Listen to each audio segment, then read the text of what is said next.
Hello students, आवाज येतोय माझा? हॅलो. Yes sir. ओके हो येतोय. Okay okay thank you. So good morning students.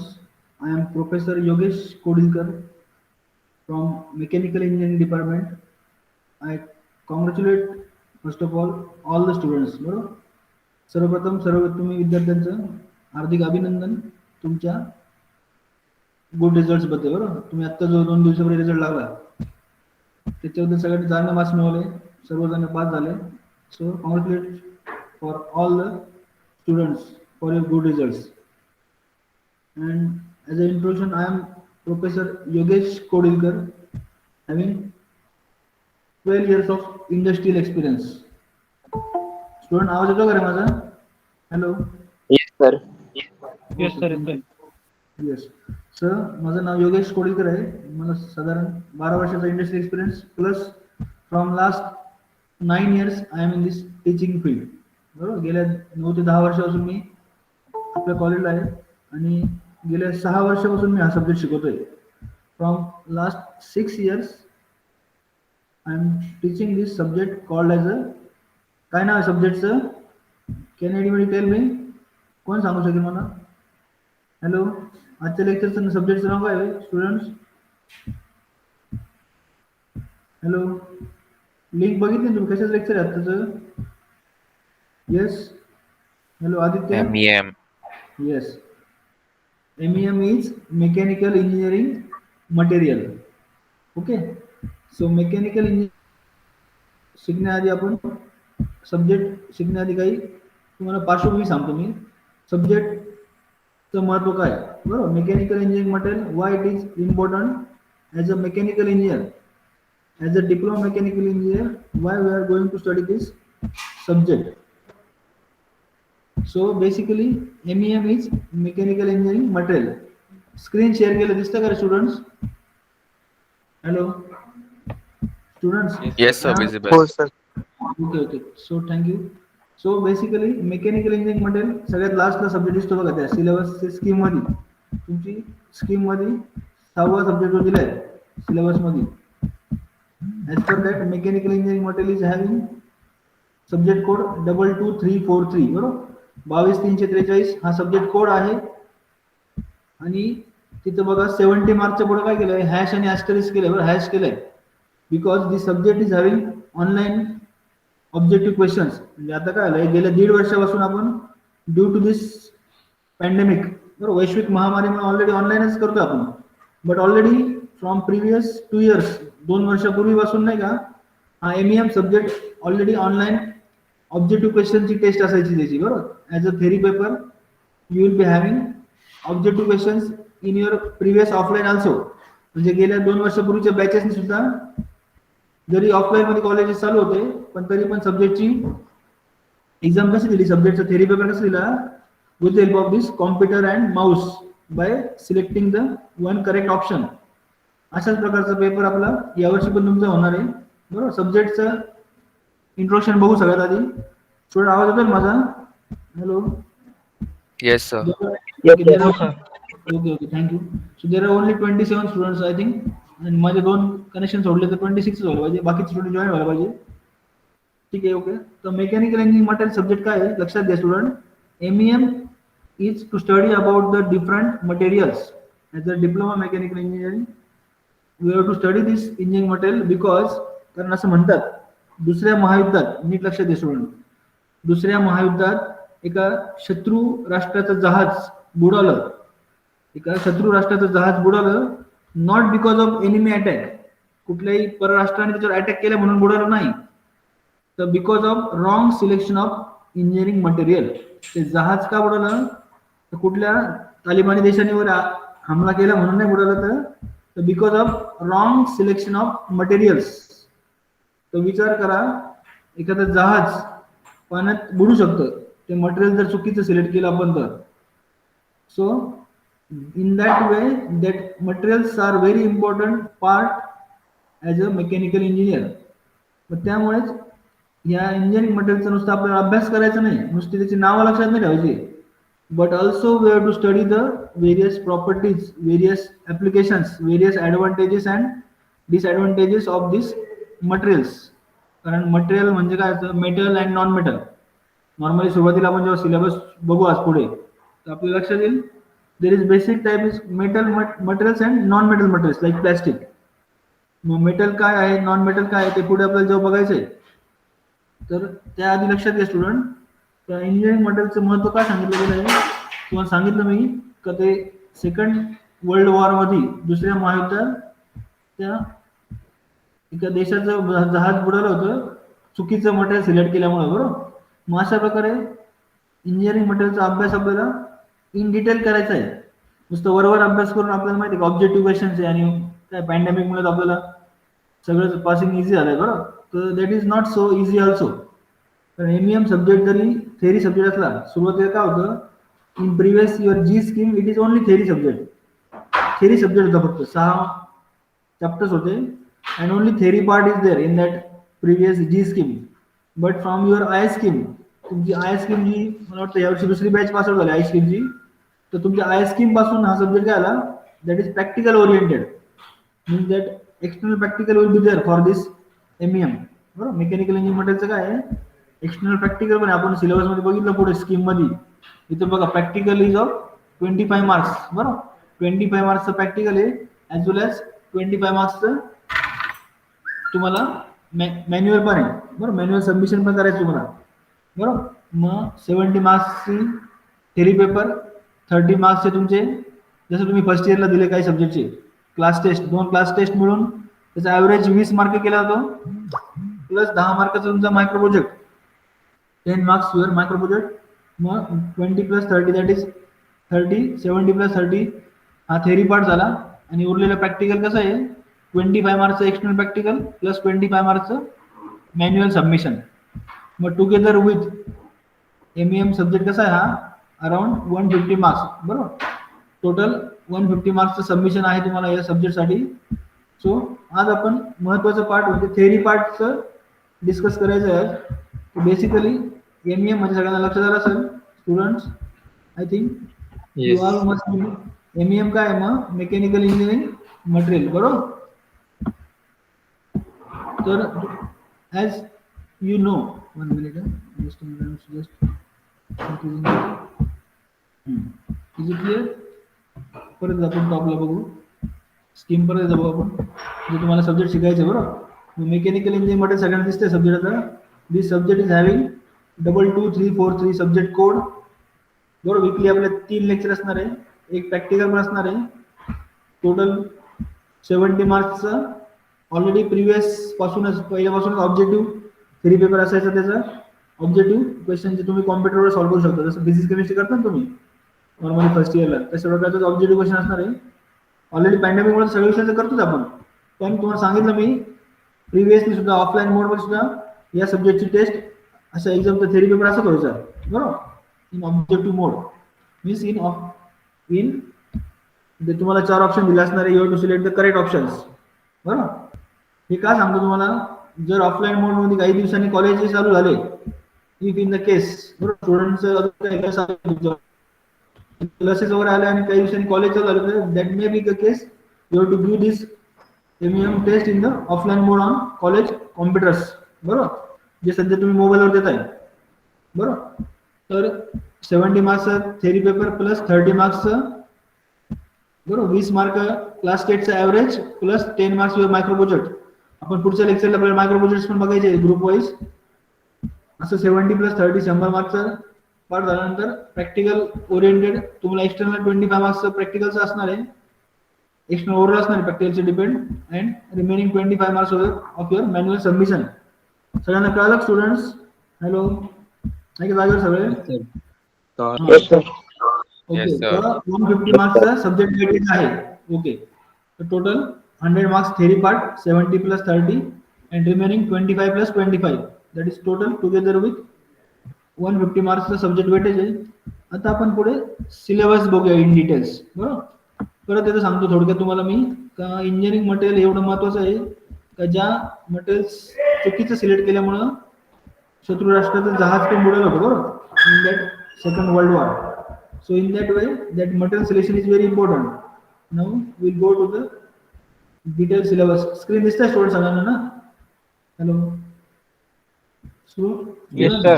Yes, sir. Okay okay तर मी जस्ट मी I am showing you detail syllabus chapter wise बरोबर. हे ड्रॉइंग सिलेबस आहे, त्यानंतर आपला एम सिलेबस पुढे आहे. So engineering methodology is there.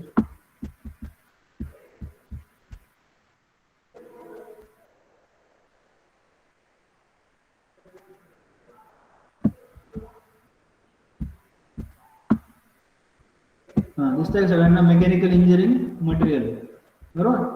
तर सब्जेक्ट कोड सांगितल्याप्रमाणे काय आहे 22343 and in your third same being a diploma mechanical engineer तुम्हाला त्या मटेरियलचा अभ्यास करायचा आहे. आता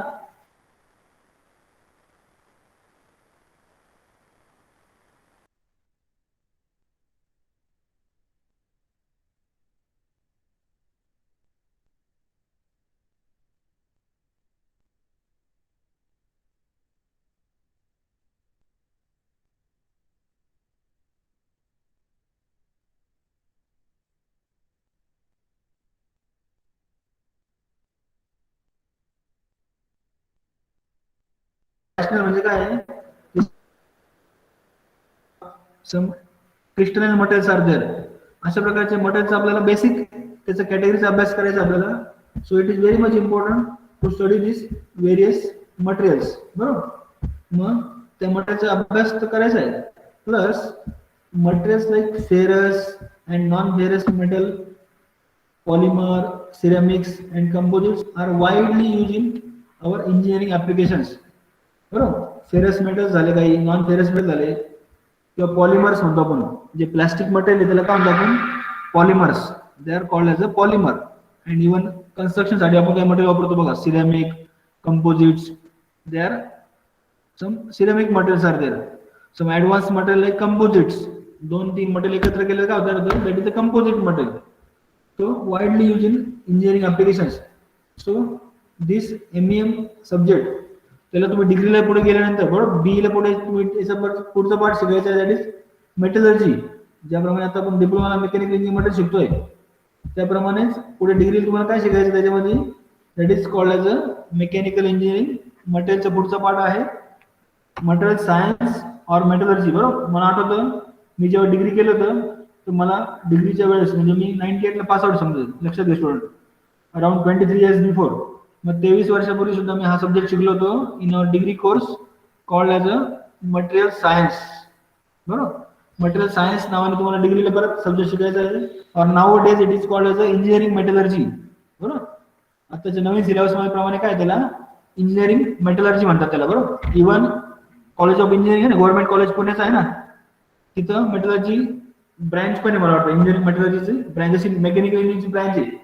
किंवा I am student of production engineering, त्याप्रमाणेच there is one specific branch of engineering metallurgy also in Pune college, like college of engineering Pune. Okay.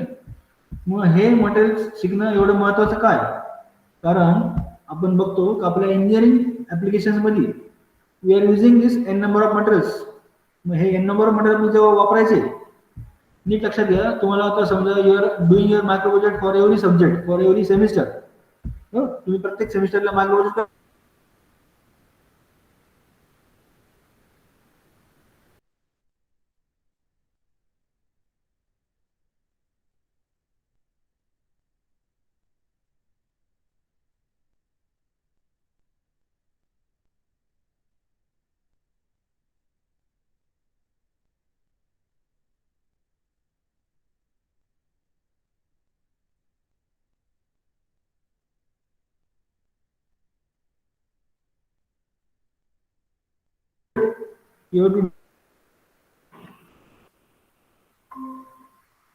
Hello students, आवाज येतो का रे?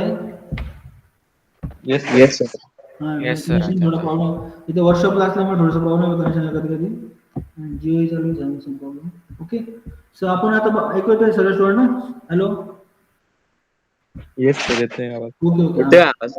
Okay sorry. तर मग लक्षात घ्या, इंजिनिअरिंग मटेरियलचा अभ्यास का करतो आपण, तर आपल्या इंजिनिअरिंग इंजिनिअरिंग फील्डमध्ये आपण वेगवेगळ्या प्रकारचे मटेरियल शिकत असतो. इंजिनिअरिंग फील्डमध्ये आपण वेगवेगळ्या प्रकारचे मटेरियल शिकत असतो and this engineering materials are very much important in our day to day life. So these materials are having various applications. तुम्हाला मी सांगत होतो लास्ट पार्ट मध्ये तर तुम्ही जेव्हा पुढच्या वर्षी प्रोजेक्ट करणार आहेत तुमच्या प्रोजेक्ट साठी तुम्ही you are using the various materials.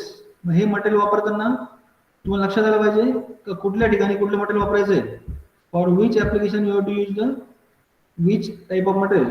कारण त्याची लाईफ कशी असणार त्या मटेरियलची, त्याची कॉस्ट किती त्या मटेरियलची, as well as its use, त्याचं ऍप्लिकेशन काय.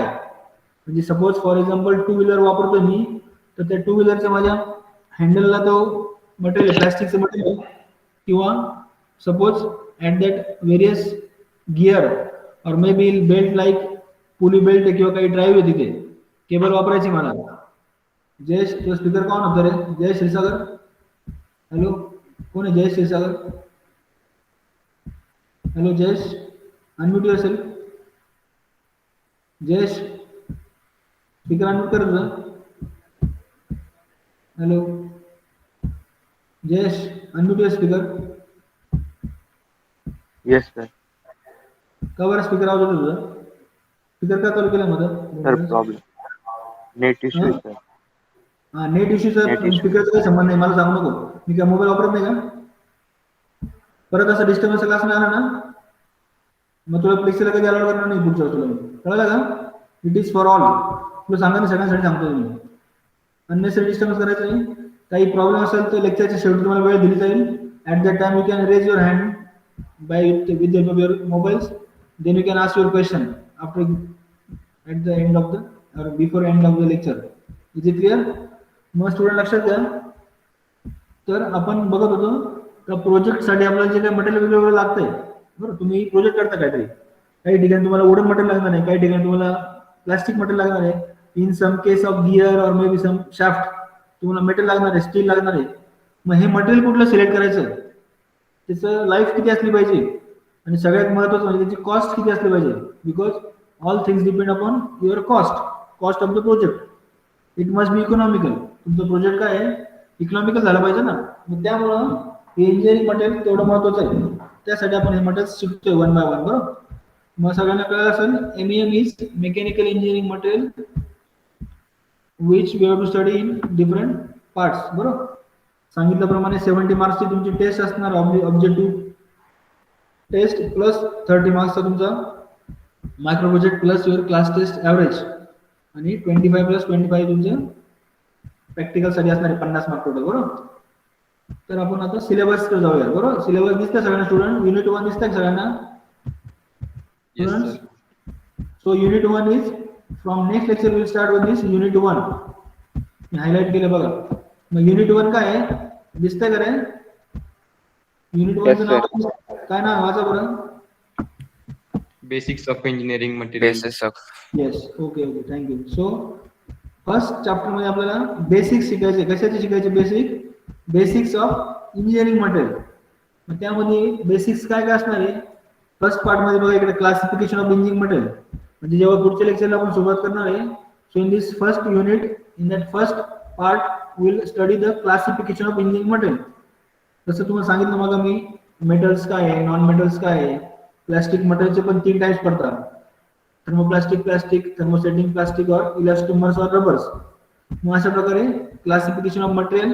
त्यानंतर पुढच्या पार्ट मध्ये in the next part crystal structure काय आहे. बरं. आपण घरी वापरतो बघा साखर वापरतो साखर.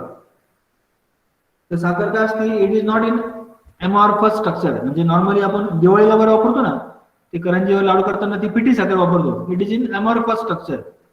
And whereas for tea बरोबर चहा करताना वगैरे जी साखर वापरतो आपण it is in crystalline structure. Crystalline structure म्हणजे कसं म्हणतो आपण, it is having specific crystals. It is having the specific crystals having specific size. So that is crystalline materials. मग क्रिस्टलाइन स्ट्रक्चर्स काय आहे. आणि एक नवीन पार्ट तुम्हाला शिकायचं आहे दॅट इज युनिट सेल. बरोबर. पुढच्या लेक्चरला आपण बघूच पहिल्या लेक्चरला युनिट सेल काय. Every engineering material is composed of unit cell. Suppose for example chalk आहे. आपण वर्गात शिकतोय फॉर एक्झाम्पल असं एक कन्सिडर करा आणि मी तुम्हाला काहीतरी फळ्यावर लिहून दाखवतोय फॉर एक्झाम्पल असं समजा.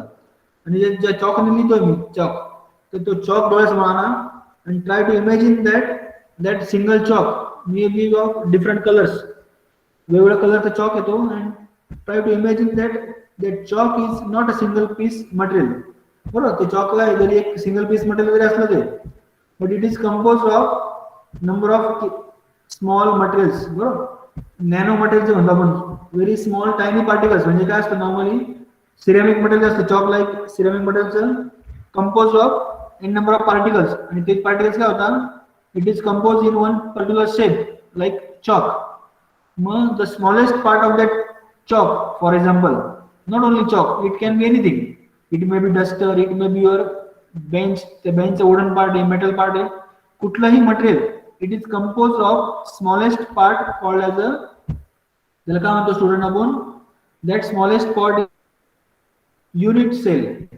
इथे लक्षात येतं का स्टुडंट, कुठलाही मटेरियल, जसे चॉकचं एक्झाम्पल दिलं मी, तो चॉक काय small unit cells are compose together. छोटे छोटे युनिट सेल काय आले, एकत्र आले.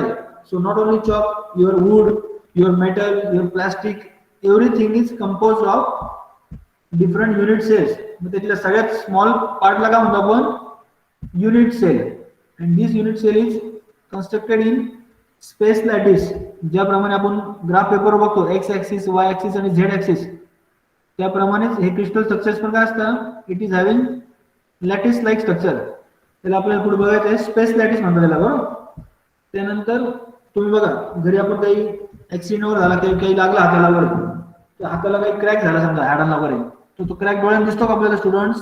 येस स्टुडंट्स, डोळ्यात दिसतो का आपल्या हाताला काही लागलं किंवा पायाला लागलं, that you have to check under some X ray or some radiation. बरोबर, एक्सरे रेडिएशन काही केलं एखाद्या पार्टवर, मग आपल्याला कुठल्या ठिकाणी क्रॅक आहे तो कळतो. So for that they are using the microscope. ते लॅबोरेटरी वाले काय वापरतात, their pathological labs, they are using that microscope for finding out sub cracks or, बरोबर, किंवा एक्सरे काही एक्सरे ग्राफ असेल त्यांच्याकडे, बरोबर, ग्राफिक रेडिएशन मायक्रोस्कोप काय पुढे आपल्याला शिकायचं आहे पहिल्या पार्ट मध्येच, दॅट इज मायक्रोस्ट्रक्चर. त्या मटेरियलचं मायक्रोस्ट्रक्चर काय, that microstructure is the material which we cannot see our with your naked eyes. आपल्या नॉर्मल डोळ्याने जो काही पार्ट दिसत नाही आपल्याला, तो स्ट्रक्चर मला जेव्हा एखाद्या मटेरियल बघायचंय, पुढे आपण बघणारच आहोत प्रॅक्टिकलला, त्याचं आपल्याला काय करावं लागतं, पॉलिशिंग मशीनने पॉलिश करावं लागतं, एक सरफेस प्रिपेअर करावं लागतो, then we can observe this microstructure. त्यानंतर आपण त्या मटेरियलचं मायक्रोस्ट्रक्चर चेक करू शकतो. मग ते मायक्रोस्ट्रक्चर चेक करताना आपल्याला काय लागतं, वी आर रिक्वायरिंग दिस मायक्रोस्कोप्स. मग ते टाइप्स ऑफ मायक्रोस्कोप काय आहे, तो सॅम्पल कसा प्रिपेअर करायचा असतो, there is called as a etching process. बरोबर, तो सॅम्पल करताना एक इचिंग प्रोसेस असते. हे सगळं आपल्याला पहिल्या पार्ट मध्ये शिकायचं आहे चॅप्टरच्या, that is basics of engineering material. आणि त्यानंतर पुढे आपल्याला बघायचं आहे महत्वाचं, properties of physical properties and mechanical property. बरोबर, लक्षात घ्या सगळ्यांना, फिजिकल प्रॉपर्टी काय असतात स्टुडंट्स. सपोज फॉर एक्झाम्पल तुम्ही स्कूलमध्ये होता, तर काही सम student may be of some, बरोबर, मिलिटरी स्टुडंट्स म्हणजे मोस्ट मिलिटरीज वर पण आहे का ते students, some military schools they are using this, they are having this different like means NCC वर असतं, काही स्टुडंट स्काउट वगैरे असतं बघा स्कूलमध्ये. सो दिस स्काउट और दिस एनसीसी, त्या ठिकाणी बघा, किंवा इव्हन आर्मीचं किंवा एनडीएचं सिलेक्शन होतं बघा 10वी नंतर किंवा 12वी नंतर, त्या मिलिटरीच्या आर्मीच्या सिलेक्शनसाठी they are checking your physical properties like height, weight. So they are called as a physical property. मग फिजिकल प्रॉपर्टी काय करतात, physical properties describes about your physical structure. ज्याप्रमाणे मी एखाद्या मिलिटरीच्या किंवा आर्मीच्या इंटरव्ह्यूला जातो, माझं हाईट किती, माझं वेट किती आहे, that are the physical properties of my self. In that same way, material is also having some physical property like color, density. So they are called as a physical property. या physical property काय आहे आणि mechanical property.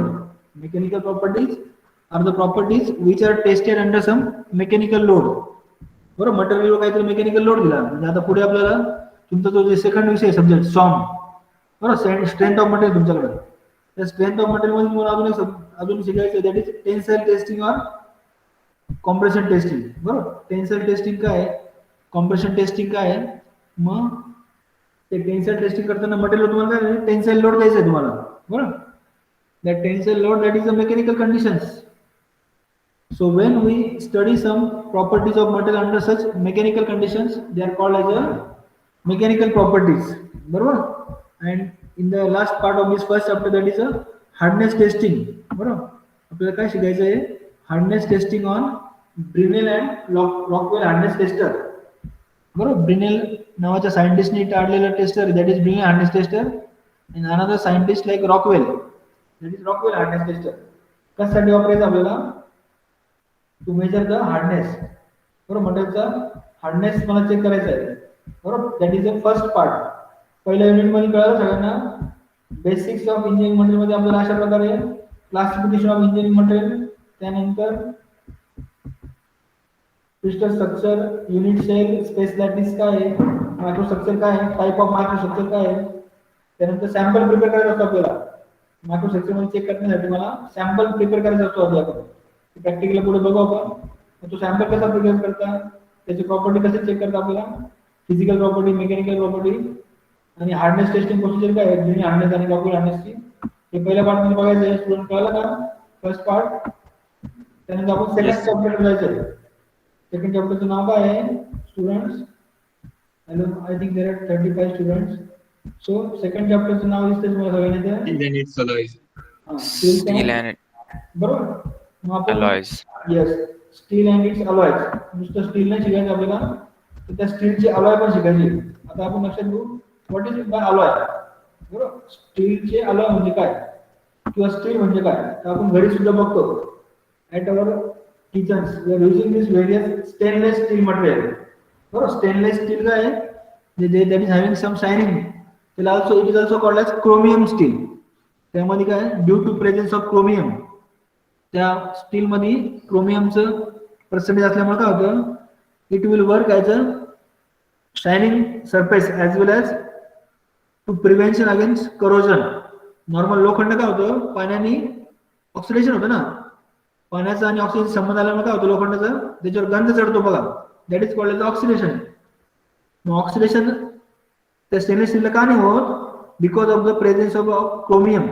Chromium is added as a alloying element. पुढे आपल्याला चॅप्टरमध्ये शिकायचंच आहे. There are different alloying elements.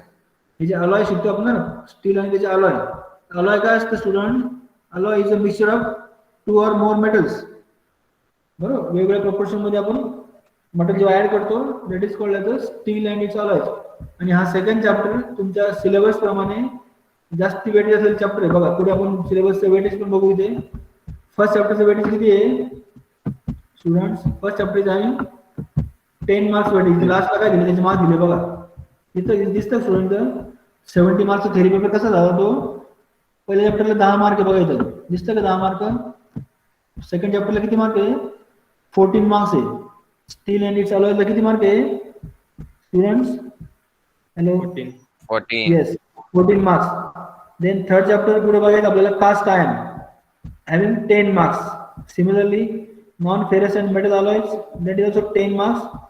Then non metallic and advance material like plastic material. बरोबर? नॉन मेटलिक म्हणजे काय, प्लास्टिक, रबर, ते 12 मार्क्स वेटेज आहे. आणि advance material like nano material, some composite material, अशा प्रकारचे मटेरियल येते, that is 12 marks. And last chapter importantly called as a heat treatment process. Heat treatment म्हणजे काय, आपण हीट ट्रीटमेंट करतो मटेरियलला. कारण ऑटोमोबाईल मध्ये काही पार्ट्स काय असतात, they are not use at a normal working conditions. बरोबर? नॉर्मल मटेरियल तयार केलं आणि लगेच वापरायचं नसतं, त्या मटेरियल आपल्याला हीट ट्रीटमेंट पण करायचं असते. हीट ट्रीटमेंट काय आहे, त्यात ॲनिलिंग काय आहे, नॉर्मलायझिंग काय आहे, त्या प्रोसेस आपल्याला शिकायचं आहे त्या लास्ट चॅप्टर मध्ये. That is heat treatment process, that is of 14 marks weightage. बरोबर? मग अशा प्रकारे सगळे 10 mark, 14 mark, 10 मार्काचे 2 chapter plus 12 marks and last 14 marks, अशा प्रकारे 70 मार्क्सचा तुमचा टोटल सिलेबस आहे. मग आधी आपण आता सेकंड चॅप्टर बघत होतो. 1 मिनिट परत जायचं आपल्याला तिथे. In that second chapter we are studying that chapter name is steel and its alloys. बरोबर? सगळ्यांना दिसतंय स्टुडंटना? जागेवर आहे सगळेजण? झोपायचं काढायचं आहे? Yes, sir. हां, लेक्चरला मी कोणाला पण विचारलं काय शिकवत होतं काय नाही, नाव घेऊन. बरोबर? कुणी पण कुठल्या प्रकारचे मोबाईलमध्ये गेम चालू आहे, ऑनलाईन एज्युकेशन आहे, तर त्याची ड्रॉबॅक्सचा फायदा घ्यायचा नाही. बरोबर? I can ask anything to anyone who is in the lecture. So be alert and try to take your notebook pen with you while lecture time. कुठल्याही लेक्चरच्या वेळेस नोटबुक पेन लक्षात घ्यायचं, आपल्या हातात ठेवायचं आहे, कारण you can note the something. ज्याप्रमाणे ऑफलाईन लेक्चरमध्ये तुमच्याकडे कॉलेजमध्ये तुम्हाला काही पार्ट लिहून दिला जायचा, but because of this pandemic condition we study in online mode, so we can't physically in classroom. बरं, क्लासरूम मध्ये नाही आपण, तरी पण being a mechanical engineering student you must prepare your notes with your lecture time also. Lecture वेळेस काही part महत्त्वाचा वाटला तर you can note it down, तुम्ही तो नोट करून ठेवायचा आहे फॉर युअर स्टडीज. बरोबर, सेकंड चॅप्टर आपण बघतोय, काय नाव त्याचं, स्टील अँड इट्स अलॉयज. आणि वेटेज प्रमाणे बघितलं सगळ्यात जास्त वेटेज चॅप्टर मध्ये हा काय 14 मार्काचा चॅप्टर टोटल 14 मार्क्सचा. त्याचं नाव आहे स्टील अँड इट्स अलॉयज. त्यामध्ये आपल्याला काय शिकायचं बघायचं, फेजेस काय, फेज म्हणजे काय, सॉलिड फेज असतो, लिक्विड फेज असतो, किंवा काय solid phase, liquid phase, or there is called as gaseous phase or vapour phase. त्यानंतर सेकंड पॉईंटला दिसतं बघा 2.2 ला काय दिसतं तिथं, that is basics of engineering material. ही सेकंड पॉईंट 2.2 ला बघा सेकंड चॅप्टर मध्ये दिसते ना, काय नाव वाच रे, एनीबडी कॅन रीड जस्ट. 2.2 ला काय दिसतं सेकंड चॅप्टर मध्ये, तो पॉईंट काय वाच बरं, मी सांगतोय. Iron carbon equilibrium diagram, various phases. Ion carbon equilibrium diagram and various phases. मग हा पार्ट सगळ्यात महत्वाचा आहे, सगळ्यांनी नोट करून ठेवा. तो सेकंड चॅप्टर मधला सेकंड पॉईंट आहे 2.2. This is the basics of engineering material. तुम्हाला इंजिनिअरिंग मटेरियल शिकताना ही डायग्राम लक्षात आली. हा ग्राफ ऍक्च्युली इक्विलिब्रियम डायग्राम म्हणजे काय, ग्राफ आहे. त्या एक्स ऍक्सिस वर काय असतं, कार्बन पर्सेंटेज ऑफ वेट, बरोबर, कार्बनचं पर्सेंटेज बाय वेट. आणि वाय ऍक्सिस वर असतं टेम्परेचर. मग कार्बनचं कंपोजिशन आणि टेम्परेचर चेंज झाल्यामुळे काय होतं, मटेरियल शोज व्हेरियस फेजेस. आता फेजेस म्हणजे काय, phase is a physical structure or phase is having some particular form.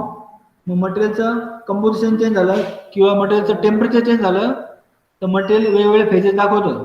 मग या आयन कार्बन इक्विलिब्रियम डायग्राम मध्ये तुम्हाला वेगवेगळे फेज बघायचे मटेरियलचे काय, बरोबर, सॉलिड फेज काय किंवा लिक्विड फेज काय जसं बघतो आपण. त्याप्रमाणेच there are some phase called as a ferrite phase, pearlite phase, or called as a cementite phase. So these are the different phases. मग आयन कार्बन इक्विलिब्रियम डायग्राम लक्षात घ्या student, it is the basics of your engineering material. Engineering material मध्ये सगळा अभ्यास करताना ही diagram तुम्हाला लक्षात आली पाहिजे सगळ्यांना, कारण याच्यावर बेसच तुम्हाला डिग्रीला पुढे इंजिनिअरिंग मटेरियल शिकायचे आहे. याच्यावर बेसच तुम्हाला पुढे इंजिनिअरिंग मटेरियलचा अभ्यास करायचा आहे. मग इंजिनिअरिंग मटेरियल्स काय असतात, engineering materials are very much important for your MEM study. ही डायग्राम सगळ्यांना नोट करून ठेवा, it is main part of your MEM syllabus. बरोबर, ही डायग्राम सगळ्यांना लक्षात आली पाहिजे, कारण प्रिव्हियस ऑफलाईन पेपरमध्ये ही डायग्राम तुम्हाला काढायला यायची. 8 मार्क किंवा 6 मार्काला क्वेश्चन असायचा, draw the ion carbon equilibrium diagram और ड्रॉ Fe3C. आयन कार्बन अजून काय नाव आहे, Fe3C. जो सिमेंटेड फेज असतो ना, म्हणजे एक कार्बन आयटम काय होतं, Fe3C म्हणजे काय, 1 carbon item is reacting with 3 ferrous item. Fe काय आहे, फेरस आयन, लोखंड म्हणतो आपण त्याला. Fe3 म्हणजे 3 फेरसचे आयटम एका कार्बनच्या आयटमवर रिएक्ट होतात, that is called as a Fe3C.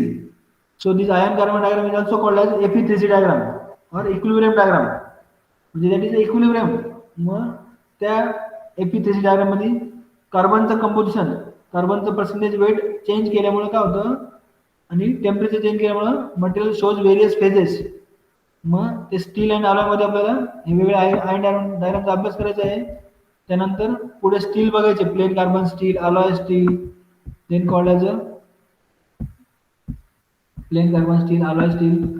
Then next is called as a tool steel. Tool साठी जे मटेरियल वापरतो आपण, ते tool steel is the material used for different tools, engineering tools.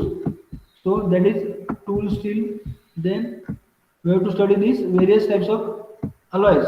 बरोबर, मग हे स्टील अँड अलॉय कशासाठी शिकायचं आहे, कारण पुढे बघायचं शेवटी काय म्हणते 2.4 मध्ये, दिस शाफ्ट्स, ऍक्सल, नट्स, बोल्ट्स, लिव्हर, हे सगळे काय आहे, मेकॅनिकल पार्ट्स आहे मशीनचे किंवा वेगळ्या कंपनीमध्ये लागणारे. बेअरिंग झालं, गिअर झालं, कार बॉडी झालं, बरोबर, ऑटोमोबाईल मध्ये झालं, हे सगळे नंबर ऑफ पार्ट्स आहे. या डिफरंट पार्ट साठी आपल्याला काय मटेरियल एकच असतं का सगळ्याच स्टुडंट, हॅलो, स्टुडंट्स No. हा प्रत्येक मटेरियल क्रँकशाफ्ट असेल किंवा ऍक्सल असेल किंवा नट बोल्ट असेल, टूलचं बेड आहे किंवा मशीन टूलचं बेड आहे, लेथ मशीन आहे किंवा पुढचं काही मशीन आहे त्याचं बेड असणार आहे. That structure car body, that material is not having same material. Why it is? Because of its application. त्याचं ऍप्लिकेशन काय, त्याच्या प्रॉपर्टी कुठल्या आहे, ते लागणाऱ्या कशा प्रकारचे रिक्वायरमेंट त्याप्रमाणे त्या मटेरियलचं टाईप चेंज होतो. त्यामुळं इन युअर सिलेबस तुम्ही जेव्हा मटेरियलचा अभ्यास करता वरती पहिल्या चॅप्टरमध्ये, मग तुम्हाला लक्षात आल्यानंतर स्टीलमध्ये तुम्हाला लक्षात आल्यानंतर यू कॅन स्पेसिफाय तुम्हाला शाफ्टसाठी कुठलं मटेरियल लागणार आहे, किंवा तुमच्या ब्लेडसाठी द्या किंवा लेथ मशीनच्या बेड टूल बेडसाठी कुठलं मटेरियल लागणार आहे. Why it is use grey cast iron for your machine tool bed. मग ते तुम्हाला लक्षात यायला पाहिजे.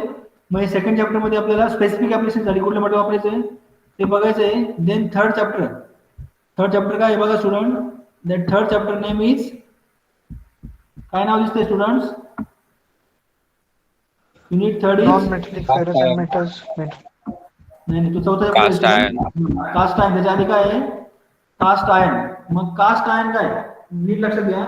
तुम्हाला बघा सांगितलं मी 2.2 ला काय आहे ती, that is iron carbon equilibrium diagram. त्या डायग्राम मध्ये जेव्हा आपण अभ्यास करू खालच्या एक्स ऍक्सिस वर दॅट इज कार्बन. मग कार्बनचं पर्सेंटेज काय आहे? 2 पर्यंत up to 2% of carbon that material is called as a steel. कार्बनचं पर्सेंटेज मटेरियल मध्ये जेव्हा 2 असतं स्टील मध्ये, तोपर्यंत मटेरियल काय म्हणतो आपण? स्टील म्हणतो. May be plain carbon, may be medium carbon or high carbon. बरोबर, ते रेंज आपण पुढे बघणारच आहोत. पण जेव्हा कार्बनचं percentage it increases onwards to 2 पेक्षा पुढे जातं ते, then that steel will not called as a steel, it will be called as a, काय नाव आहे त्याला मग, काय दिसतंय ते? येस, तर लक्षात घ्या सगळ्यांनी. Up to 2% of carbon in any steel it is a steel. But when that carbon percentage increases from 2 onwards, 2.01 पासून जर सुरुवात झाली तर काय आहे? That is called as a cast iron. मग हे कास्ट आयर्न आपल्याला तिसऱ्या पार्ट मध्ये शिकायचं आहे. मग कास्ट आयर्नचे 3 टाईप आहे बघा, इथे दिले त्यांनी. That cast iron is having 3 types called as a plain cast iron, grey cast iron, white cast iron, nodular or malleable. इथं बघा दिसतंय शेवटी नॉड्युलर और मेलिएबल. मग हे 4 कास्ट आयर्नचे प्रकार आहे. जेव्हा मी व्हाईट चॉक तोडतो बघा, मी लक्षात घ्या, व्हाईट चॉक तोडला मी, त्याच्या क्रॉस सेक्शन मध्ये कुठला कलर दिसणार स्टुडंट? व्हाईट चॉकच्या, hello student are you there? Yes, sir. Yes. White chalk तोडला मी, क्रॉस सेक्शन तोडला त्याचा मी, त्या क्रॉस सेक्शन मध्ये कुठला कलर दिसणार मला white चॉकच्या? Actually, I have seen the, yes, of course. Pointers. आणि त्याप्रमाणे grey cast iron, grey chalk तोडला मी, ग्रे कलरचा चॉक माझ्याकडे, तो तोडला मी, त्याच्या क्रॉस सेक्शन मध्ये कुठला कलर दिसणार आहे? Naturally Grey color. Grey colour. Similarly when you are seeing the types of cast iron, तुम्ही कास्ट आयर्नचे जे प्रकार बघता, तर त्याप्रमाणेच व्हाईट कास्ट आयर्नचं तुम्ही क्रॉस सेक्शन घेतात. When you are taking the cross section of white cast iron, it is having the which structure? White cast आयर्नचं स्ट्रक्चर कसं असणार आहे? Naturally it will be white. That's why it is called as a white cast iron. And similarly when you taking the cross section of grey cast iron, तो colour कुठला असला पाहिजे मग? Naturally Grey. Yes, of course grey cast आयर्नचा colour ग्रेच असला पाहिजे ना. मग त्याच्या कलर प्रमाणे त्याला नाव दिले, ग्रे कास्ट आयर्न और व्हाईट कास्ट आयर्न. हे पहिले 2 प्रकार आहेत. आणि उरलेले 2 प्रकार काय आहे? Remaining 2 are called as a, इथं दिसतं बघा, नॉड्युलर कास्ट आयर्न और मॅलिएबल कास्ट आयर्न. बरं, नॉड्युलर काय आहे? It is a property of iron. मग पुढे आपण बघणार आहे नॉड्युलर कास्ट आयर्न कास्ट, जसं ग्रे बघितलं, कास्ट व्हाईट कास्ट बघितलं ना, त्याप्रमाणेच नॉड्युलर कास्ट आयर्न काय किंवा मॅलिएबल कास्ट आयर्न काय ते पुढे आपण शिकणारच आहोत. मग हे कास्ट आयर्न झालं. त्याच्यानंतर selection of appropriate cast iron for engineering application. बरोबर, मग कुठल्या ठिकाणी मला व्हाईट कास्ट आयर्न वापरायचं आहे की कुठल्या ठिकाणी मला ग्रे कास्ट आयर्न वापरायचं आहे, माझ्या इंजिनिअरिंग ऍप्लिकेशन मध्ये मला ते ठरवलं पाहिजे.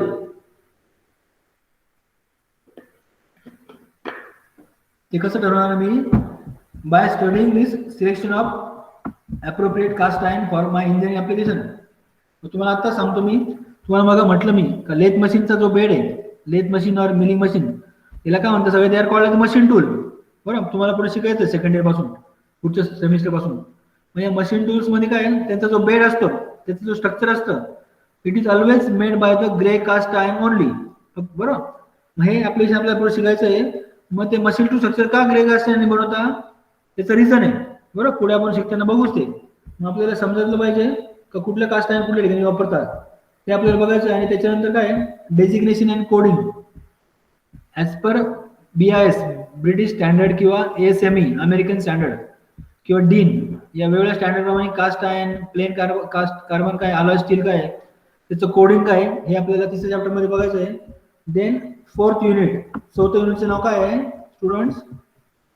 Hello. Non-ferrous metals and alloys. Yes बरोबर. मग that name itself suggest ते नावच काय सांगतं मला metal can be metal only or it can be means metal can be ferrous metal only or it can be non ferrous metal only. मग ferrous metal काय आहे ज्यामध्ये ferrous आहे ज्या मेटल मध्ये फेरस आहे it will B naturally called as a ferrous metal and oppositely non ferrous ते नावच काय सांगतंय त्याच्यामध्ये फेरस आहे का नॉन फेरस मध्ये? मग स्टुडंट्स हॅलो. हो sir. No. Of course no non ferrous आहे ते बरं. त्याच्यामध्ये फेरस नाहीये. Fe जे आयर्न म्हणतो आपण लोखंड त्याच्यात नाहीये.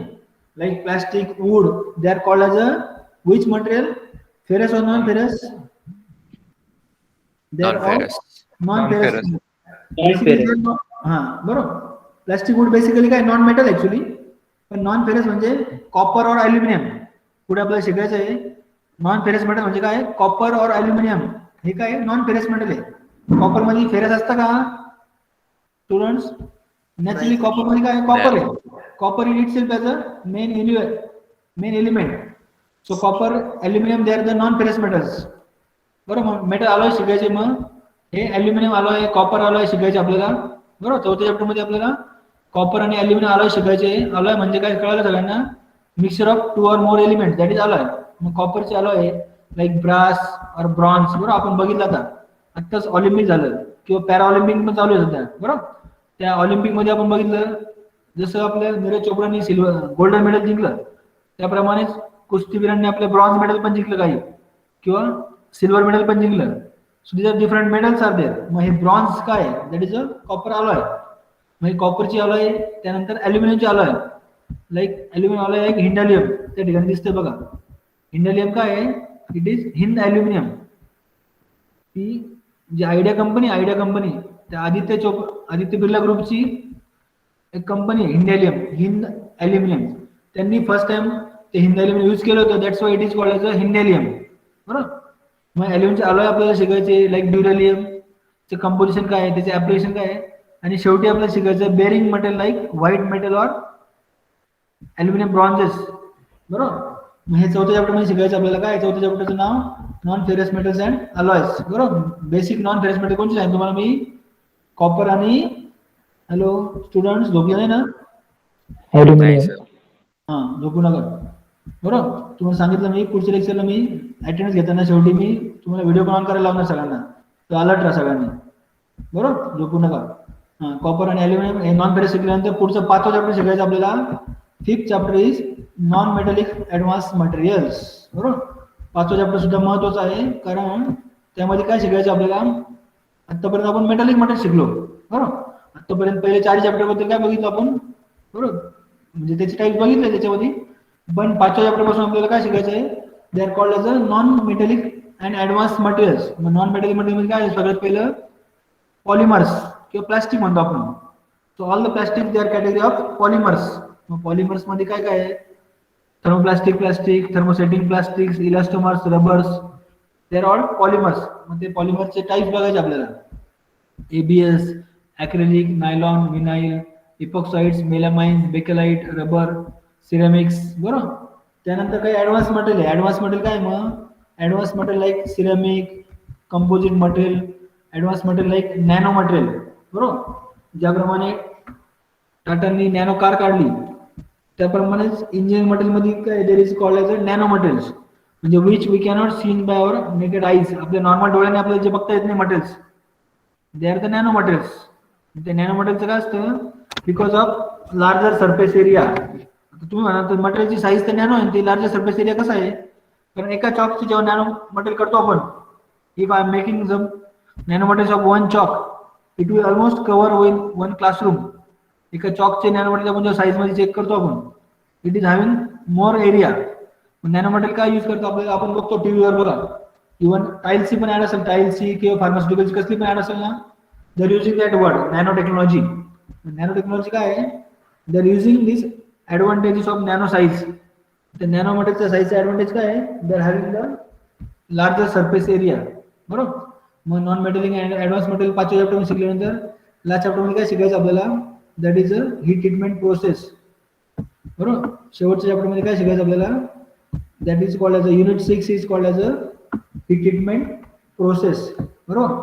मग हीट ट्रीटमेंट काय असतं स्टुडंट्स, प्रॅक्टिकल एक्झाम्पल सांगू तुम्हाला सगळ्यांना. हॅलो स्टुडंट्स, Yes, घरी sir. बघा, Yes, sir. सगळे आता ऑनलाईन मुळे घरीच आहे तुम्ही, तर घरी तुम्ही आई जी पोळ्या करते ना तव्यावर, बरोबर, घरी आई तव्यावर पोळ्या जे करते ना, that is one of the example of heat treatment process.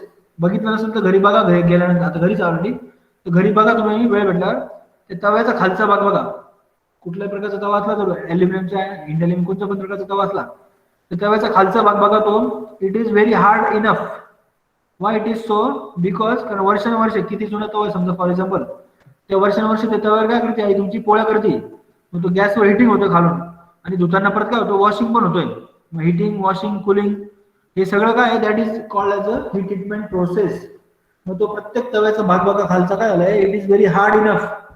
कशामुळे हार्ड झाला तो, बिकॉज ऑफ द नकळतपणे काय केलं आपण त्याच्यावर, तव्यावर students, that is a heat treatment process. मग त्या हीट ट्रीटमेंट मध्ये आपल्याला engineering heat treatment process like annealing, types of annealing, normalizing. बरोबर. हीट ट्रीटमेंट प्रोसेसचं महत्व काय आहे, त्याचं टाइप्स काय आहे. Then after normalizing there is heat treatment process called as a hardening process. का करायची आपल्याला heat treatment process, because that will improve the properties of the material. त्या मटेरियलचे काय होणार आहे, प्रॉपर्टी इम्प्रूव्ह होणार आहे. बरोबर. हार्डनिंग साठी ट्रीटमेंट आहे. हार्डनिंग मुळे काय होतं, hardening is a mechanical property or mechanical property which is tested under mechanical condition. मग त्यानंतर काय आहे, पुढच्या heat treatment process like tempering, case hardening or called as carbonizing and nitriding. अशा प्रकारे हे 6 चॅप्टर आपल्याला शिकायचे. परत एकदा बघू आपण 6 चॅप्टरचे नाव काय काय ते. First chapter is basics of engineering material. Basics of engineering material of 10 marks weightage. Then second चॅप्टरचं नाव काय आहे, steel and its alloys having highest weightage of your 6 mark. बरोबर. दुसरा आणि 6व्या चॅप्टरचं वेटेज काय जास्ती सगळ्यात, पण ते आयन कार्बन डायग्राममुळे सेकंड चॅप्टर महत्वाचं आहे. बरोबर. थर्ड चॅप्टर काय आहे, cast iron. Fourth is non ferrous metal and alloys. Fifth is non metallic advance material and last is heat treatment process. अशा प्रकारे टोटल 70 मार्क्सचा सिलेबस आहे. बरोबर. पुढच्या लेक्चरला आपण लिस्ट ऑफ प्रॅक्टिकल्स बघून, लिस्ट ऑफ प्रॅक्टिकल्स बघून आता दाखवतो ते. There is a list of practicals. बरोबर. कुठले कुठले प्रॅक्टिकल आपल्याला बघायचे आहे ते आपल्याला बघायचं आहे. आणि त्यानंतर आपल्याला तुम्हाला मायक्रो प्रोजेक्ट करायचे. बरोबर.